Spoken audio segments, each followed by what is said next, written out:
As we gather here at the close of this World Water Week, I stand before you as an advocate for the very essence of life, water. This precious resource that we so often take for granted is the lifeblood of our planet and our communities.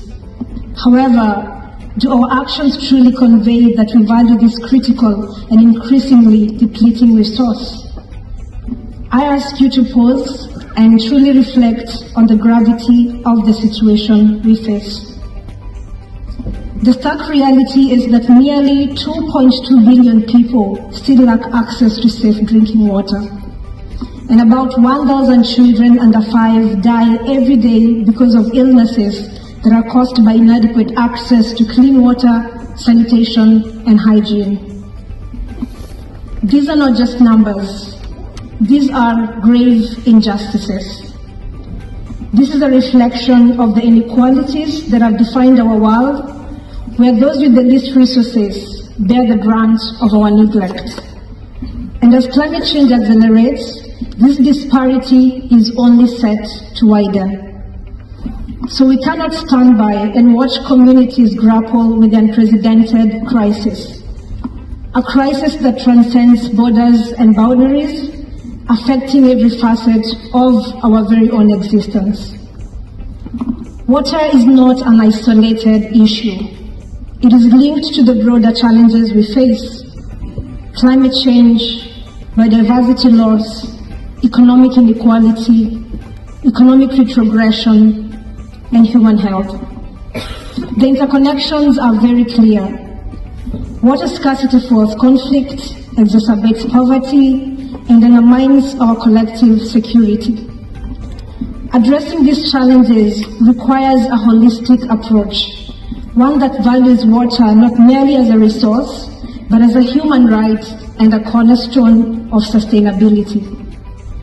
In our pursuit of economic growth and development, we have too often sacrificed the sustainability of the most vital resource, which is water. Climate change, shifting land use patterns, and overconsumption are pushing the global hydrological cycle out of balance. Globally, the water stored on and below the Earth's land surface is declining, and rainfall patterns are shifting. The cycle's behavior is now dominated by instability and uncertainty, which has a global impact given that it is interconnected with every environmental and socio-economic aspect of the planet. The cost of inaction is enormous and far greater than the cost of action and the opportunities brought by those actions. Young people and local communities are already leading the charge. And from the work that I do in Kenya and across Africa at the Green Generation Initiative, in collaboration with the Nature Conservancy's Nairobi Water Fund, we are already supporting communities to harness the opportunities that water presents through source water protection. However, this is not enough. Our actions in the coming days, weeks and months will define not only the future of water, but the future of our planet, humanity, and generations to come. The partnerships built during this World Water Week will initiate actions that will increase investments in water across sectors. And I also hope that the outcomes of this forum are a pathway towards conversations on how we can better govern water within multilateral frameworks in a just, inclusive approach.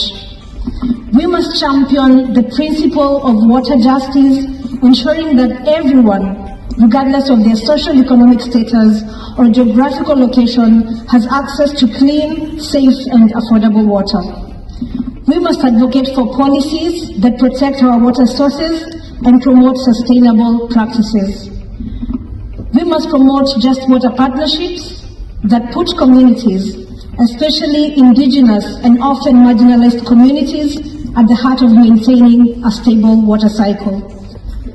To support green water conservation, we need to prioritize protecting and restoring our natural habitats, paying particular attention to forests, to enhance green water flows to and from water-scarce basins. We must also invest in youth-driven solutions that are already addressing the water crisis. we must act decisively through an intergenerational approach. This is not a distant issue for future generations to tackle. This is our challenge right here and right now.